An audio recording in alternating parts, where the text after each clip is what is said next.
ठीक है, आज हम एक हेडिंग बनाएंगे राष्ट्रीय सफाई कर्मचारी आयोग। राष्ट्रीय सफाई कर्मचारी आयोग, द नेशनल कमीशन ऑफ सफाई कर्मचारी एक्ट 1993। लिखो, राष्ट्रीय सफाई कर्मचारी आयोग अधिनियम 1993 was enacted in September 1993। सितंबर 1993 में कार्यशील हुआ या अधिनियमित हुआ। The term sweeper was defined in the act as, समझ गए ना, स्वीपर। अधिनियम में सफाई कर्मचारी शब्दावली को परिभाषित किया गया। लिखें, सफाई कर्मचारी means any person who is engaged. सफाई कर्मचारी लिखा, means any person who is engaged or employed in the lifting of human lifting. थोड़ा इनको लिखा देते पहले अंग्रेजी। सफाई कर्मचारी शासन ऐसे व्यक्ति से है जो मानव मल को उठाने, एक्सक्रेटा, और सैनिटेशन वर्क, है ना, और सैनिटेशन स्वच्छता कार्य, मल को उठाने या स्वच्छता कार्य में शामिल या नियोजित है। ठीक है, तो उसको बोलते हैं हम लोग सफाई कर्मचारी। Section 3 of the Act mentions the establishment of the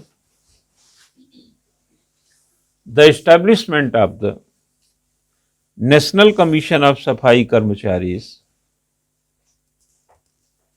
to perform the following functions.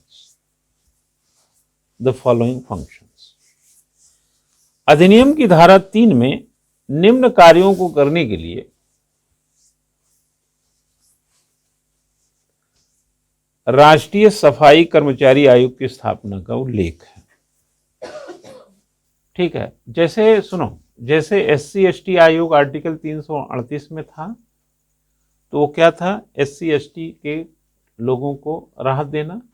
तो जाहिर इस आयोग का उद्देश्य क्या होगा, जो सफाई कर्मचारी हैं उनके लिए अच्छी सी हो, पता चला कि उनको क्या पैसा मिलेगा, क्या वो करेंगे, किस तरीके से उनके सेहत का, सुविधा का, है ना, कोई चिंता करने वाला तो होना चाहिए ना।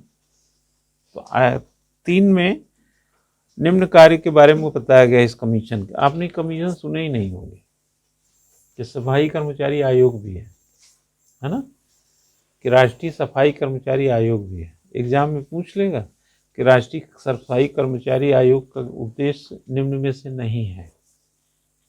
वहीं बगल झांकते रहना। नहीं है, 4-3 लिख देगा, एक को गलत लिख देगा, उसी में छंटवाएगा। झांकते रहो। लिखिए,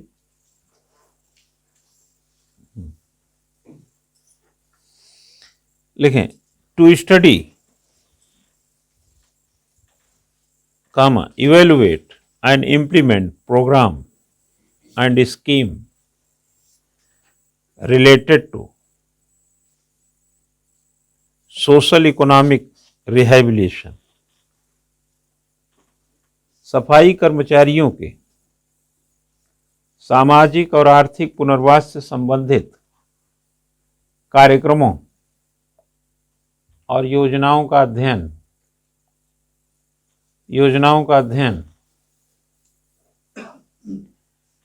और कार्यान्वयन करना।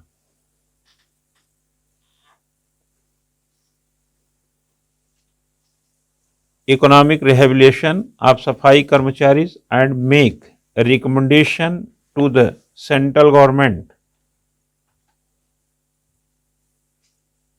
and state government for the better coordination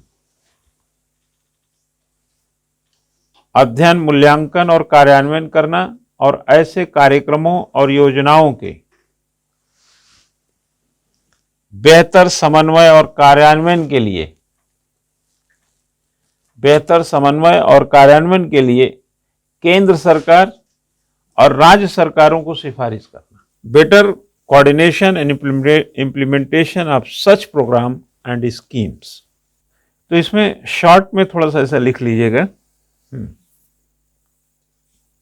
जैसे एक तो सोशल इकोनॉमिक ग्रोथ के पॉइंट ऑफ व्यू लिखे, social economic growth, solution of difficulties, कठिनाइयों का समाधान, इनइक्वालिटी को समाप्त करना, कोई मतलब तिरस्कार की नज़र से न देखे कि सफाई वाला है, ये है, वो है, इस तरह से। और लास्ट में लिख लीजिएगा, any other matter referred to it by the central government, केंद्र सरकार द्वारा इसे निर्दिष्ट कोई अन्य मामला, है ना, इसके अलावा जो केंद्र सरकार इसको कहे। अब हम आपको कुछ SC/ST से जुड़े कुछ योजनाएं हम बताने जा रहे हैं। अब ये योजना जो हम बताने जा रहे हैं, इसका जो करंट व्यू है, ये हमेशा योजना वगैरह मिलता है, योजना मैगजीन नहीं आती है। Scheme for schedule caste bye the central and state government, केंद्र और राज्य सरकारों द्वारा अनुसूचित जातियों के लिए कल्याणकारी योजनाएं। इसमें सबसे पहले लिखो की फैक्ट, मुख्य तथ्य क्या है। लिखो जनसंख्या, पता तो कर लो कि स्कीम किसके लिए है।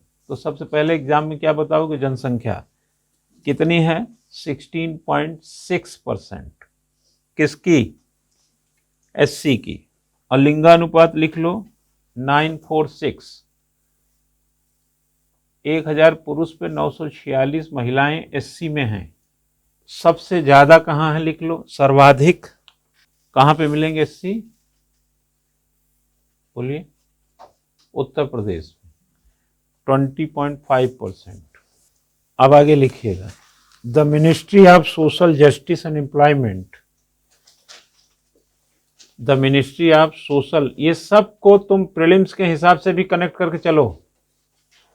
पूछ लिया कि सबसे ज्यादा अनुसूचित जाति किस देश में, प्रदेश में पाई जाती है, तो अब लिख देना Uttar Pradesh. The ministry of social justice and employment established in year 1998,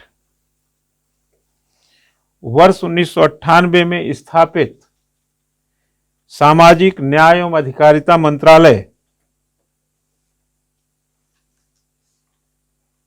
देखो एक जानकारी और मिल गई है आपको, मिली कि नहीं, हाँ क्या मिली, कि जो सोशल जस्टिस और ये अधिकारिता मंत्रालय 98 में बनी थी। कब बना है, 98, 88 लिखे हो क्या, हाँ 98 में। एज एक्ट्स, लिखो acts as the nodal ministry, acts as the nodal ministry of looking after the interest of SC।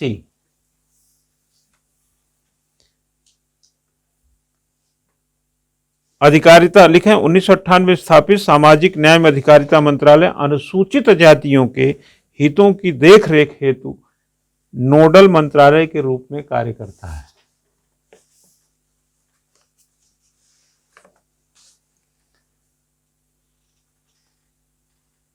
आगे लिखो, under the SC development bureau, अनुसूचित जाति विकास ब्यूरो के अधीन this ministry implement the scheduled caste sub plan, के अधीन अनुसूचित जाति उप योजना का क्रियान्वयन करता है। अब एक हेडिंग बनाओ, शेड्यूल कास्ट सब प्लान, इसको SCSP बोलते हैं। लिखो अनुसूचित जाति उप योजना, इसकी भी एक कहानी है, ये कब आया जरा एक लाइन लिख लीजिए। लिखें, keeping in view the persistent and widespread social economic backgroundness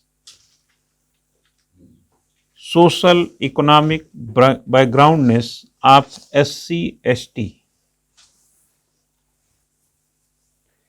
अनुसूचित SC/ST लिख लीजिए हिंदी में, SC/ST के अनवरत और व्यापक सामाजिक आर्थिक पिछड़ेपन को ध्यान में रखते हुए इन समूहों को ध्यान में रखते हुए the special component plan for the schedule caste come in 1978, इन समूहों के अत्यंत प्रभावी ढंग से लाभान्वित करने के उद्देश्य से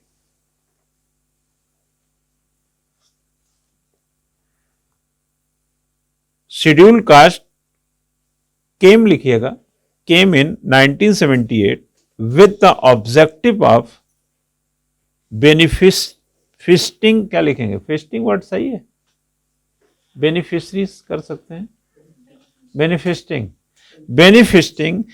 these group most effectively, उद्देश्य से 1978 में अनुसूचित जातियों के लिए स्पेशल कंपोनेंट प्लान आया, later renamed as schedule caste sub plan, जिसका बाद में नाम बदलकर SC/SP कर दिया गया। ठीक है, SC/SP कर दिया गया। लाइन बदलिएगा, SC/SP हैज बीन डन कर लीजिए, कर दिया गया, लाइन बदलो।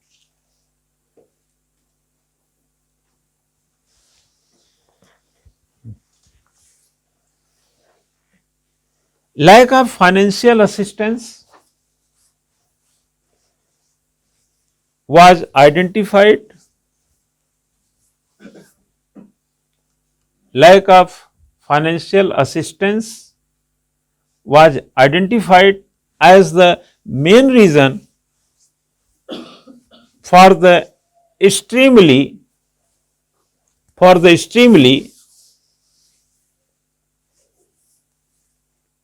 slow pace of development of the SC in 6 5-year plan, SC in 6 5-year, छठवीं पंचवर्षीय योजना में अनुसूचित जाति के विकास की अत्यंत धीमी गति, slow pace of development of the schedule caste in the 6 5-year plan, लिख लिए हैं अंग्रेजी में, हो गया। छठवीं पंचवर्षीय योजना अनुसूचित जाति के विकास की अत्यंत धीमी गति के प्रमुख कारण के रूप में आर्थिक सहायता के अभाव को चिन्हित किया गया। अब आप लिखें ऑब्जेक्टिव एंड स्ट्रेटजी, उद्देश्य क्या है और रणनीति क्या है। ऑब्जेक्टिव एंड किसका उद्देश्य और ऑब्जेक्टिव,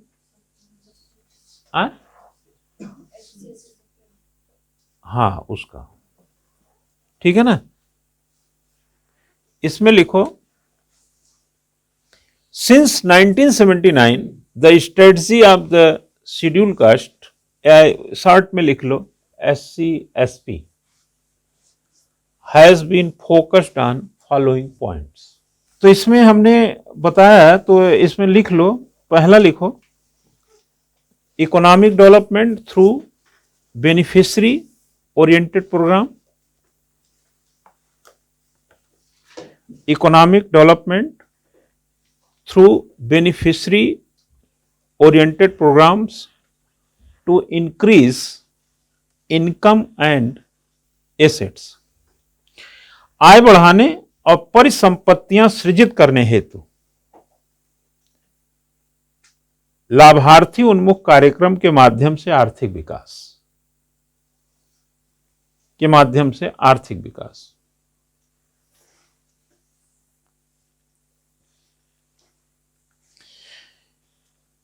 ठीक है, आगे लिखो, एक और लिखना है। पेयजल, drinking water, road, drinking water लिख लो, लिंक रोड लिख लो, चाहे हाउसिंग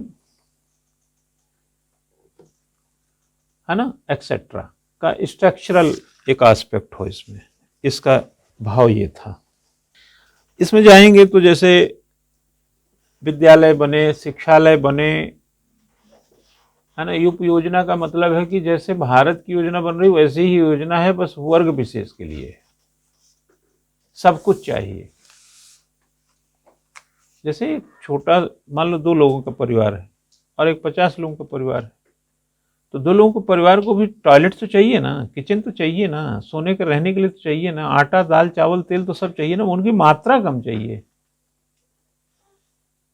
क्यों?